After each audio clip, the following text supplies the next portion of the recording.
My name is Richard Thompson, and what I'm about to tell you is the most twisted 6 months of my life. It happened here in Denver, Colorado, where I work as a senior mechanic at Morrison's Auto Shop, the biggest repair facility in the city. My wife Victoria worked as a loan officer at First National Bank downtown. We've been married for 8 years, living in a modest 2-story house in the suburbs, with dreams of starting a family and maybe buying a bigger place someday. The story begins on a cold March evening when everything I thought I knew about my marriage started to crumble. I came home from work around 6:30 p.m., my hands still smelling of motor oil despite washing them twice. Victoria was in the kitchen, talking on her phone in hushed tones. When she heard my footsteps on the hardwood floor, she quickly ended the call. "Yes, tomorrow at 8. See you then," she said, then immediately hung up. "Who was that?" I asked, loosening my work shirt. "Oh, just Chloe from the book club. We're planning something for next week," she replied without looking at me, busying herself with dishes that were already clean. Something felt off, but I couldn't put my finger on it. Victoria had been in that book club for 3 years, and she'd never been secretive about their meetings before. The next evening, I stopped by the grocery store on my way home. That's where I ran into Chloe Martinez, a bubbly redhead who worked at the local elementary school. "Hey Richard," she called out, waving from the produce section. "Tell Victoria I missed her at book club yesterday." We were all wondering where she was. My blood went cold. "Yesterday?" "Yeah, we had our monthly meeting. She didn't show up and she didn't call." "Is everything okay?" I forced a smile. "Oh, she must have gotten the dates mixed up. You know how busy she's been at work lately." But as I drove home, my mind was racing. If Victoria wasn't at book club, where had she been for those 3 hours? And who was she really talking to on the phone? Over the next 2 weeks, I started paying closer attention. Little things that I'd previously ignored began to form a pattern. Victoria would shower as soon as she got home from work, claiming she felt gross from the bank's air conditioning. Her phone, which used to lay casually on the counter, was now always face down and within arm's reach. When it buzzed with notifications, she'd quickly check and delete messages. She started working late more often, talking about new banking regulations and client meetings that required her presence on weekends. The Victoria I knew had always complained about working overtime, but now she seemed almost eager for these extra hours. The breakthrough came on a rainy Thursday morning in early April. Victoria was in the shower and her phone was charging on the nightstand. I wasn't planning to snoop, honestly I wasn't. But when the screen lit up with an incoming message, I couldn't help but see it. The message was from someone named Kevin Architecture, and it read, "Can't wait for tonight. Same place as usual?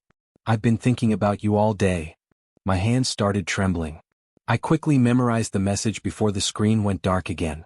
When Victoria came out of the bathroom, wrapped in her terry cloth robe, I was pretending to read the morning news on my own phone. "Honey, I have to work late again tonight," she said, applying moisturizer to her face. "We have this new commercial client, and the paperwork is incredibly complex." I nodded without looking up. "What time do you think you'll be home?" "Probably around 10. Don't wait up." That evening, I couldn't concentrate on anything. I tried watching TV, reading, even organizing my tool collection in the garage, but my mind kept returning to that message. At 8:30 p.m., I made a decision that would change everything. I drove to Victoria's bank. The parking lot was empty except for the security guard's car. The building was dark.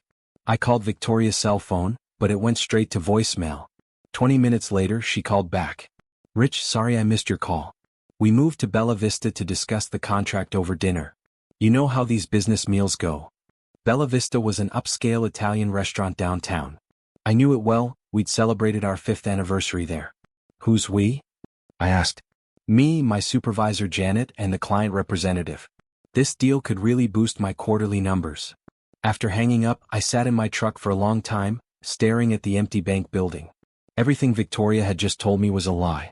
But I needed to be sure. The next morning, I called the bank and asked to speak with Janet Morrison, Victoria's supervisor. When she picked up, I explained that I was planning a surprise dinner for Victoria and wanted to make sure she wouldn't be working late. "Working late?" Janet laughed. "Richard, Victoria left at 5 o'clock yesterday just like always. She seemed pretty eager to get out of here actually." The confirmation hit me like a physical blow. My wife of 8 years was having an affair. I could have confronted Victoria immediately.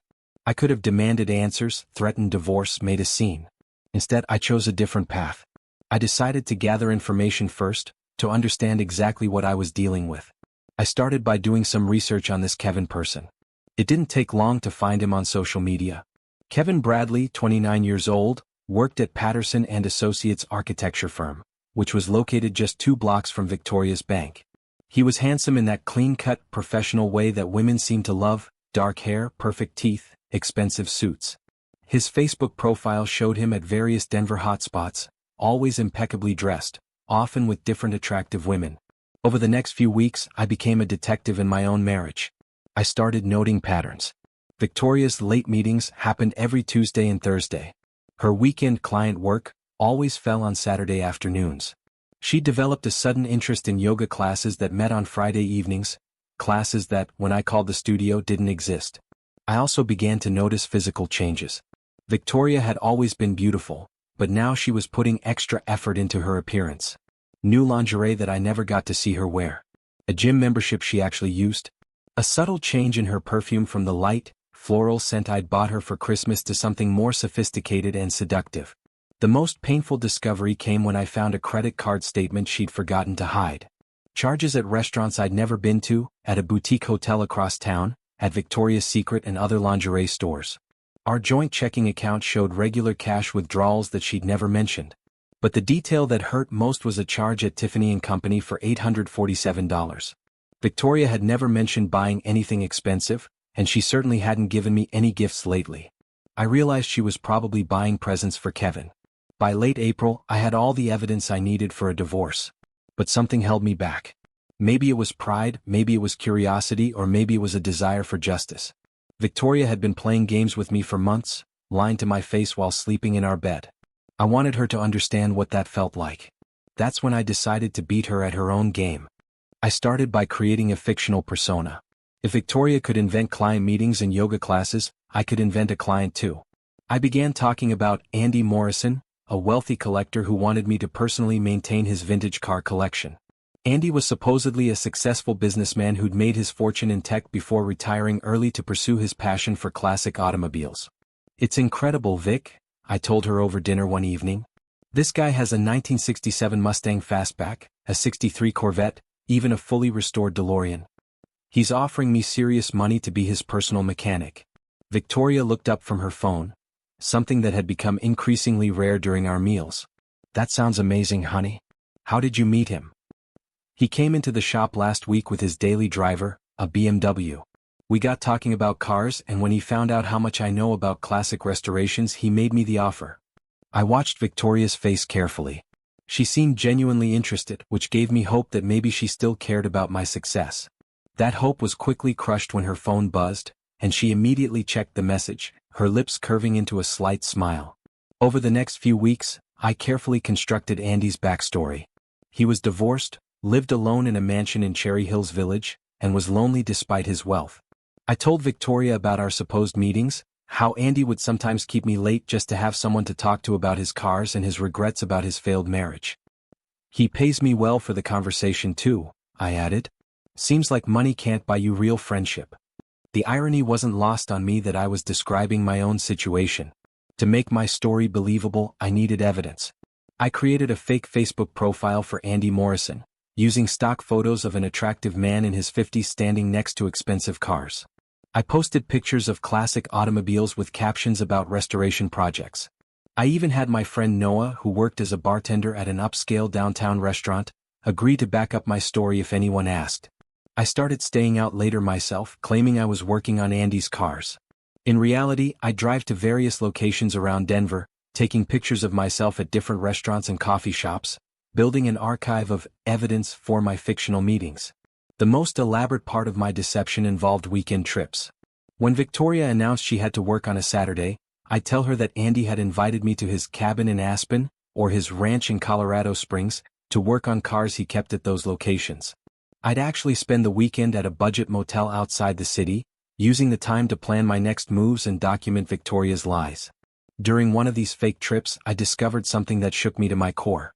I told Victoria I was going to be unreachable for 2 days while working on Andy's ranch. Instead, I parked down the street from our house and watched. On Saturday morning, a silver Honda Civic pulled into our driveway. Kevin Bradley got out, carrying flowers and a bottle of wine. He had a key to my house. He let himself in like he owned the place. They spent the entire day together in my home, in my bed. I sat in my truck, feeling physically sick as I watched this stranger live my life for the weekend. When I saw him grilling steaks on my barbecue, the barbecue Victoria had given me for my birthday 2 years ago, I had to drive away before I did something I'd regret. By May, our marriage had become a choreographed dance of deception.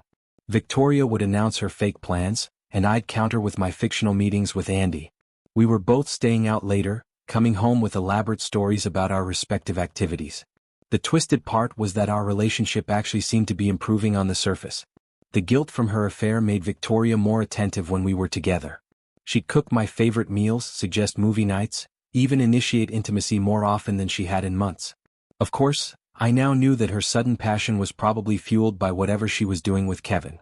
Meanwhile, I was perfecting my own performance.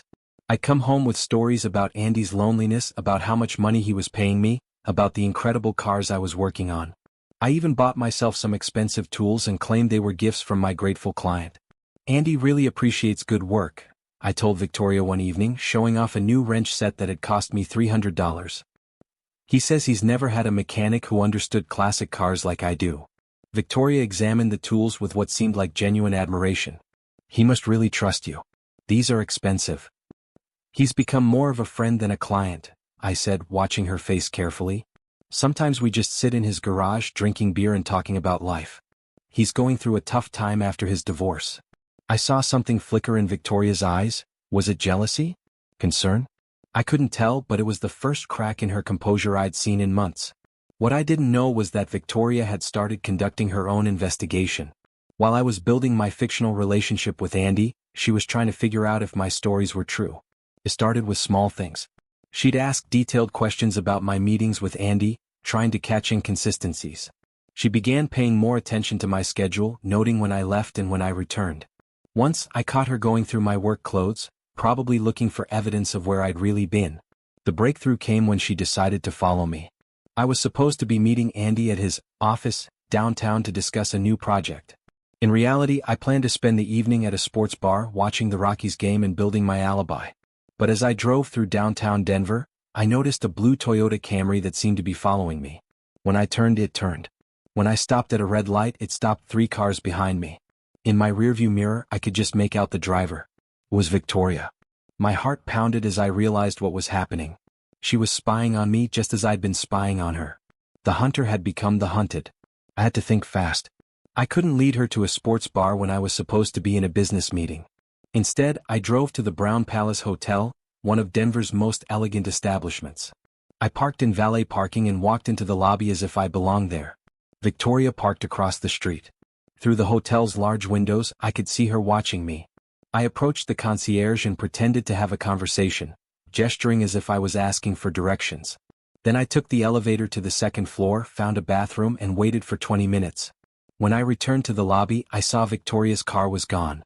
I spent another hour in the hotel bar, taking selfies and charging the drinks to my credit card as evidence of my business meeting. That night, Victoria was unusually quiet. She kept looking at me as if she wanted to ask something but couldn't find the words. "How was your meeting with Andy?" she finally asked as we were getting ready for bed. "Productive," I said. "We met at the Brown Palace. He's thinking about buying another car, a 1959 Cadillac Eldorado. Wants my opinion on whether it's worth the investment." Victoria's eyes widened slightly. She'd seen me at the Brown Palace. Now she knew I was telling the truth about at least that part of my story. But I could see the wheels turning in her head. If I was really just meeting a client, why was she feeling so suspicious? Over the next few weeks, Victoria's behavior became increasingly erratic. She was following me more often, though she thought she was being subtle about it.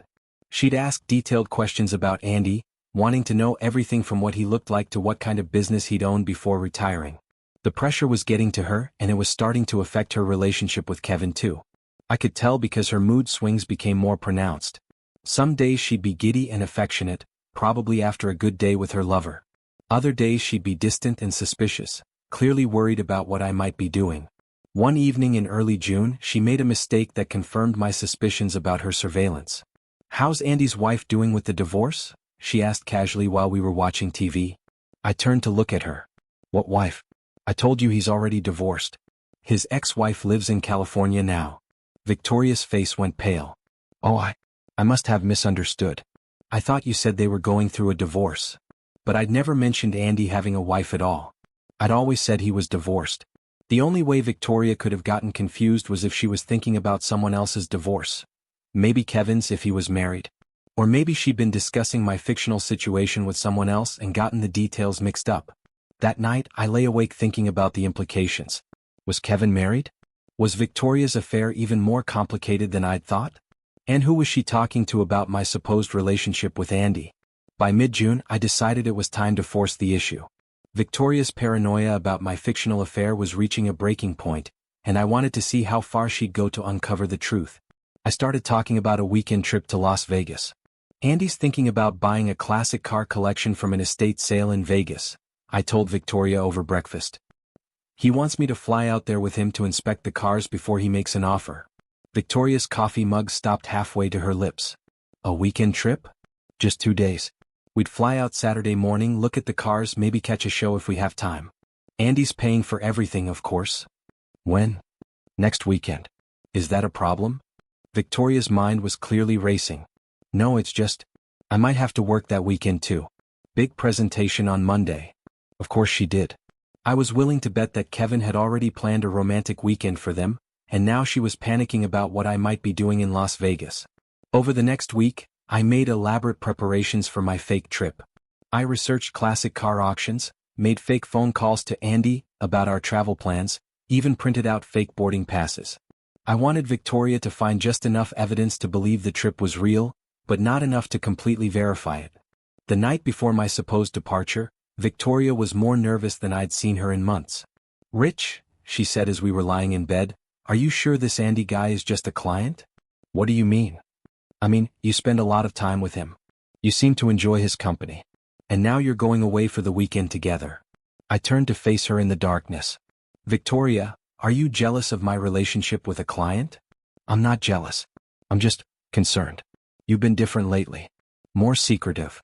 The irony was overwhelming. Here was my cheating wife, who'd been lying to me for months, accusing me of being secretive. "Different how?"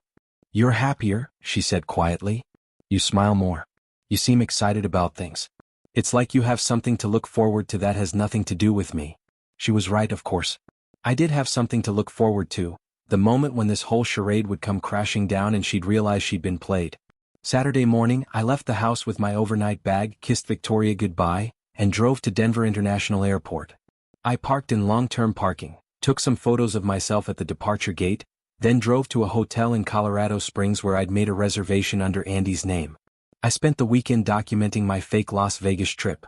I had dinner at expensive restaurants and took photos of the food. I visited hotel casinos and took selfies. I even bought souvenirs and Vegas-themed merchandise. To anyone looking at my social media or credit card statements, it would appear that I'd had a wonderful weekend in Nevada. Meanwhile, I was curious about what Victoria was doing. I'd set up a few discreet methods to monitor our house. I asked our elderly neighbor Mrs. Chen to keep an eye on things while I was away. She was the type who noticed everything anyway. I also had a friend drive by the house a few times to see if there were any unfamiliar cars in the driveway. Sunday evening, I returned home with my bags full of Vegas souvenirs and stories about the classic cars Andy and I had supposedly seen. "How was the trip?" Victoria asked, but I could see the tension in her shoulders. "Amazing," I said, unpacking a t-shirt with the Las Vegas skyline. "Andy bought 3 cars, a 57 Thunderbird, a 69 Camaro, and this incredible 65 Mustang convertible. We're going to have them shipped back here so I can work on them." Victoria examined the t-shirt. "Looks like you had fun." "We did. Andy's great company. We had dinner at this fantastic steakhouse, saw a magic show, even played some blackjack. I actually came out ahead." I showed her $200 in casino chips I'd bought but never used.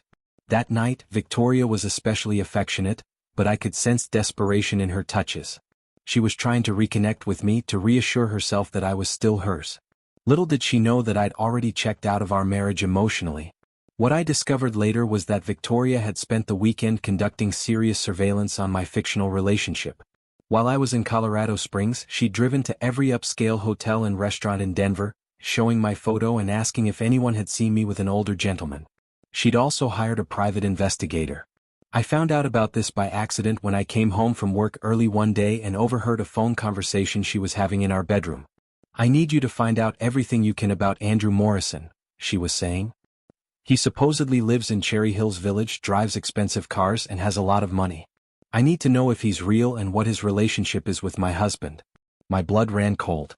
A private investigator would quickly discover that Andy Morrison didn't exist, at least not in the way I described him. I needed to think fast. After Victoria hung up, I confronted her directly. "Who were you talking to?" I asked from the bedroom doorway. Victoria spun around, her face flushed with guilt. "Oh, just a client at the bank. We were discussing investment options." "It sounded like you were asking someone to investigate Andy Morrison." The color drained from her face. What? "No, I was talking about Andrew Morrison, a different client. He wants to invest in real estate." I stepped into the room. "Victoria, I heard you mention my name. You were asking someone to investigate my relationship with Andy." For a moment we just stared at each other. The mask of deception had finally slipped, and we could both see the truth underneath. "Okay, yes," she said finally. "I hired someone to look into this Andy person." "Why?" "Because I think you're having an affair with him." The accusation hung in the air between us like a live wire. Victoria had just admitted to hiring a private investigator because she suspected me of cheating. This from a woman who'd been sleeping with another man for months. "An affair," I repeated. "With Andy?" "Don't act innocent, Richard.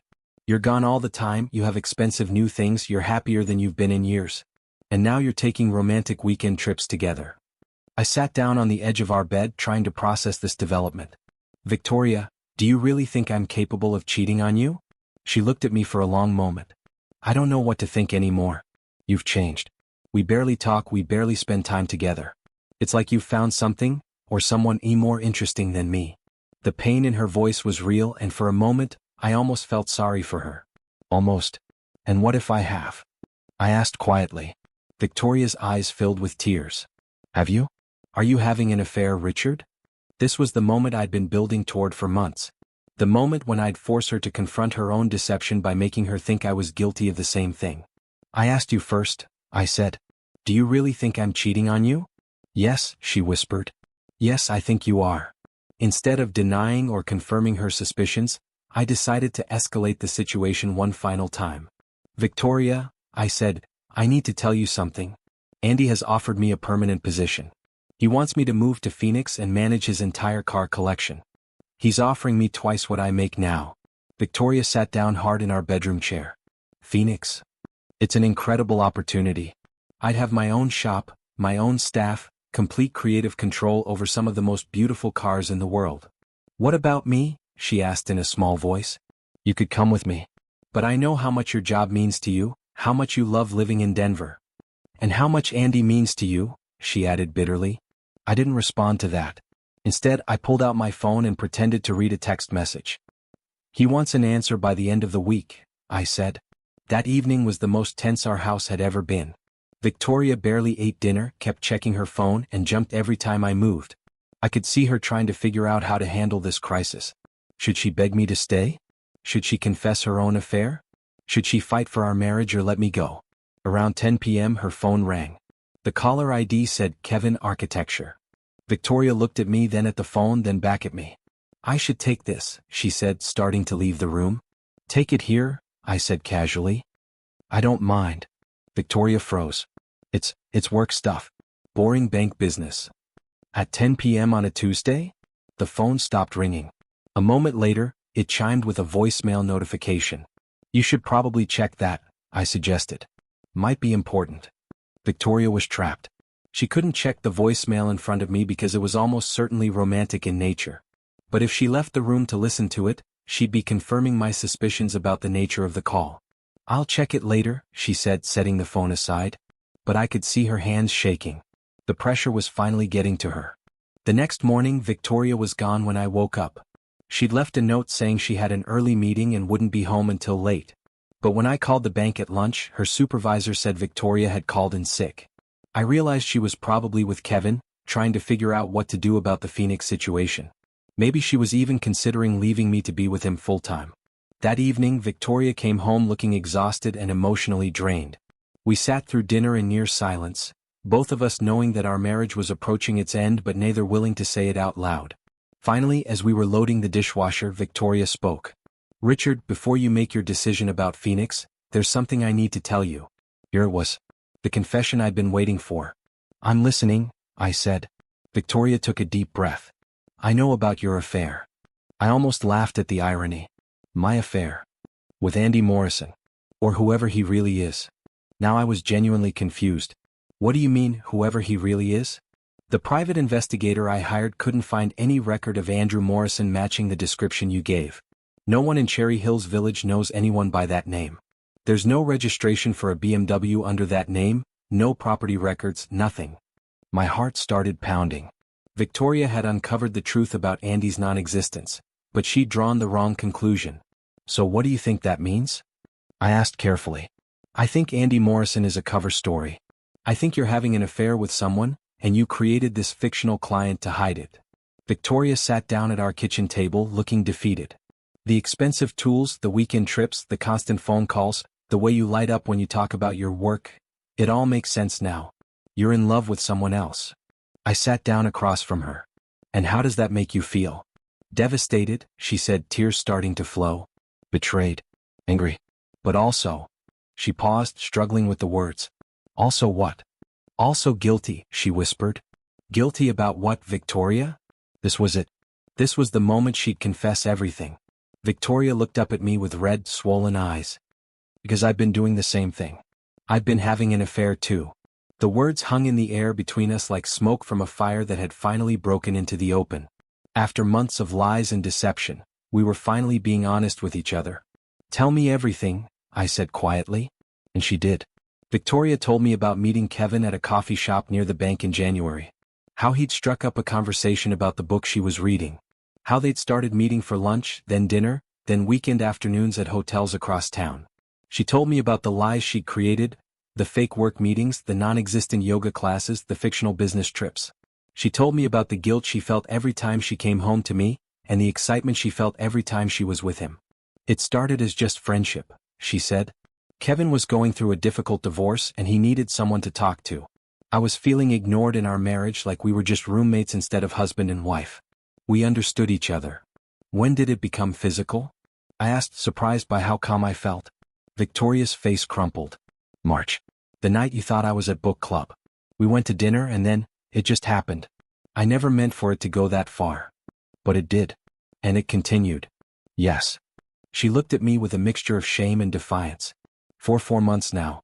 And before you judge me, remember that you've been doing the same thing. I leaned back in my chair. Have I? Don't lie to me, Richard. Not now. I know Andy Morrison doesn't exist. I know you've been using him as a cover for your own affair. This was the moment I'd been building toward for months. Victoria had confessed everything just as I'd planned. She'd revealed all the details of her betrayal because she believed I was guilty of the same crime. Now came the final twist. Victoria, I said slowly, Andy Morrison doesn't exist because I made him up. She frowned. What do you mean? I mean there is no Andy Morrison. There never was. No client, no car collection, no job offer in Phoenix. I invented him. Victoria's frown deepened. But why would you? Because I knew about Kevin. The color drained from her face. What? I knew about your affair. I've known since April.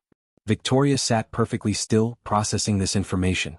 But if you knew, why didn't you say anything? Because I wanted to see how far you'd go. I wanted to see if you'd ever tell me the truth. And the Vegas trip? The expensive tools? All of it? All fake. I spent that weekend in Colorado Springs, alone. The tools I bought myself. The pictures were staged.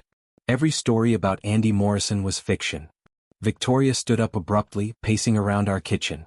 So you've been lying to me for months? Just like you've been lying to me. But I was lying to hide an affair. You were lying to, what? To trap me? To test you. To see if the woman I married still existed somewhere inside the stranger you'd become. Victoria turned to face me, and I saw something I'd never seen before in her eyes, pure fury. You manipulated me, she said through gritted teeth. You made me confess by making me think you were cheating too. Yes. You played games with my emotions, made me jealous of a person who doesn't exist, drove me to hire a private investigator. Yes. And you did all of this instead of just confronting me directly about Kevin. I stood up to meet her angry gaze. Victoria, if I had confronted you in April, what would you have done? She opened her mouth to respond, then closed it. Would you have ended it with Kevin? Would you have confessed everything? Would you have fought for our marriage? Victoria was quiet for a long moment. I don't know, she said finally. But now I know the answer, I said. When you thought I was cheating, you didn't leave me. You didn't end our marriage. You tried to compete for my attention by making your own affair more intense. You hired a private investigator to spy on me rather than having an honest conversation. You chose deception over truth even when you thought we were both guilty. Victoria slumped against the kitchen counter. So what now? I pulled out a manila envelope I'd hidden in the pantry weeks earlier. Now we get divorced. Victoria opened the envelope and found divorce papers that had been prepared a month earlier. But here's where my final deception came into play. The papers were backdated to look like I'd filed them in March, before I supposedly knew about her affair. March 15th. Victoria said, reading the date. But that was before. Before I knew about Kevin, I finished. That's right. Victoria sank into a chair, staring at the papers. You were planning to leave me even before you found out about my affair? This was my cruelest lie yet and the most necessary one. I wanted Victoria to believe that our marriage was already over in my mind before I discovered her betrayal. I wanted her to think that she'd lost me not because she cheated, but because I'd already decided she wasn't worth fighting for. I realized in March that we weren't happy, I said, delivering the words I'd rehearsed. We were living like strangers. I thought about it for weeks before filing these papers. The whole Andy Morrison thing was just me figuring out how to tell you. So when you found out about Kevin, it just confirmed what I already knew. We were over. Victoria looked up at me with an expression of complete devastation. She'd confessed her affair hoping to clear the air so we could work on our marriage, only to discover that I'd already given up on us months earlier. Did you ever love me? She asked quietly. I loved the woman I married, I replied. But she disappeared somewhere along the way, and I don't think either of us noticed until it was too late. Victoria was crying now, ugly sobs that shook her whole body. So everything was a lie? The last 4 months of trying to save our marriage? You weren't trying to save our marriage, Victoria. You were trying to have your cake and eat it too. You wanted to keep me as your safe, reliable husband while exploring excitement with Kevin. And what were you doing? Playing psychological games with me. I was trying to understand who you'd become. And now I know. Victoria wiped her eyes and looked at the divorce papers again. What about the house? Our savings? It's all outlined in there. 50-50 split just like the law requires. I'm not trying to punish you financially. How generous, she said bitterly. Victoria, I want you to understand something. This isn't about revenge. This isn't even really about Kevin. Then what is it about? I sat back down across from her. It's about the fact that when you thought I was cheating, your first instinct wasn't to save our marriage. It was to investigate me, to spy on me, to try to catch me in a lie. You never once suggested couples counseling, never asked if we could work through our problems. You just assumed the worst and acted accordingly. Because you were acting suspicious. And when you were acting suspicious, did I hire a private investigator? Did I follow you around town? Did I go through your phone? Victoria was quiet. I should have, I continued. But I trusted you right up until I couldn't ignore the evidence anymore. Even then, I didn't want to believe it. So you created an elaborate fiction instead. I created a test. And you failed it. The next few weeks were a blur of lawyers, paperwork, and awkward coexistence in a house that no longer felt like a home. Victoria moved into the guest bedroom, and we lived like polite strangers sharing the same space. Kevin called the house several times, but Victoria never took the calls when I was around. I assumed she was meeting him elsewhere to explain the situation, but I didn't ask for details. It was no longer my business. What surprised me was how relieved I felt. After months of deception and manipulation, having everything out in the open was almost liberating. I no longer had to pretend to be someone I wasn't, no longer had to maintain the fiction of Andy Morrison, no longer had to watch Victoria's face for signs of guilt and deception. The divorce proceedings moved quickly since we weren't fighting over assets or custody. Colorado is a no-fault divorce state, so Victoria's affair was legally irrelevant. We divided our possessions with business-like efficiency. Victoria kept most of the furniture and the artwork we'd collected over the years. I kept my tools, my truck, and my personal belongings. We sold the house and split the proceeds exactly down the middle. During one of our final conversations about the logistics of separation, Victoria asked me a question that caught me off guard. Richard, during all those months when you were pretending to have an affair, did you ever actually consider having one? For real, I mean. I thought about it honestly. No, I said. Even when I was angry, even when I felt completely betrayed, the idea never appealed to me. Why not? Because I'm not you, Victoria. When I make a commitment, I keep it until it's officially over. She flinched at that. Even after you decided our marriage was over? The marriage was over, but the divorce wasn't final. I don't cheat, even on a relationship that's already dead. Victoria looked out the window of our soon-to-be former home. Kevin asked me to move in with him. Are you going to? I don't know. Everything feels different now. Knowing that you were never actually cheating, that you were just testing me, it changes how I see everything that happened. How so? When I thought we were both having affairs, it felt like we were equals.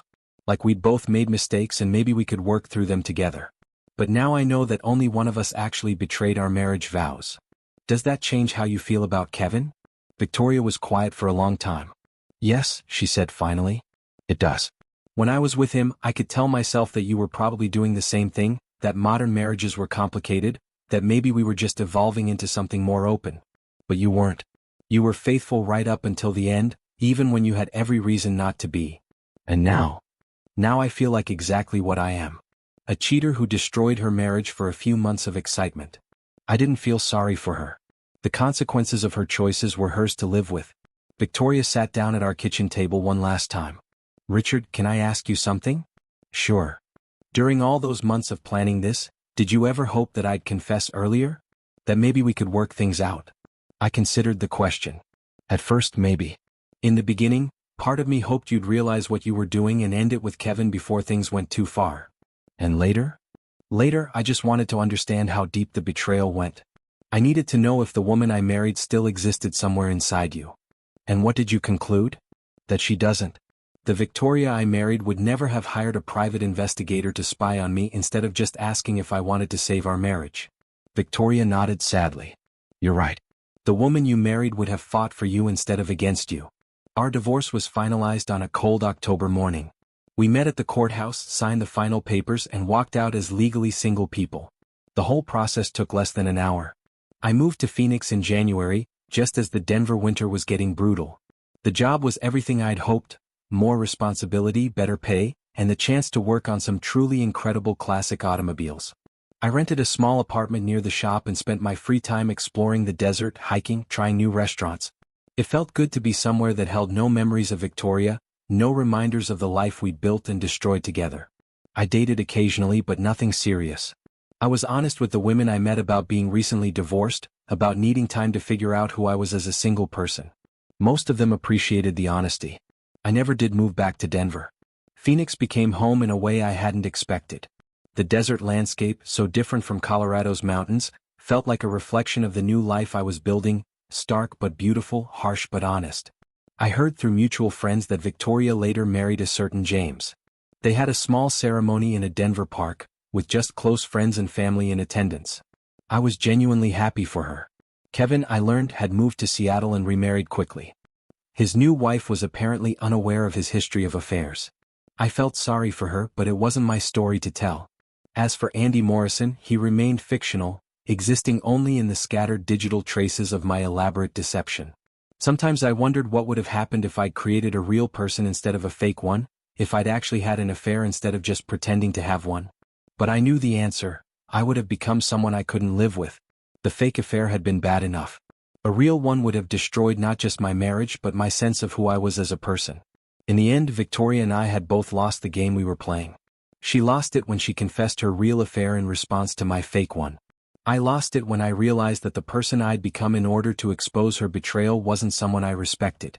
But sometimes losing is the only way to finally understand what you were really playing for. And sometimes the only way to win is to stop playing games altogether. The marriage was over. The deception was over. The games were over. And for the first time in years, that felt like victory enough. Thank you for watching the video to the end. Maybe YouTube will no longer offer you my channel, so subscribe to it by clicking subscribe on the right under the video to receive new interesting stories. Also on the right of the video there is a playlist with other interesting stories that you can listen to, and you can also write in the comments what stories you would like to see on the channel.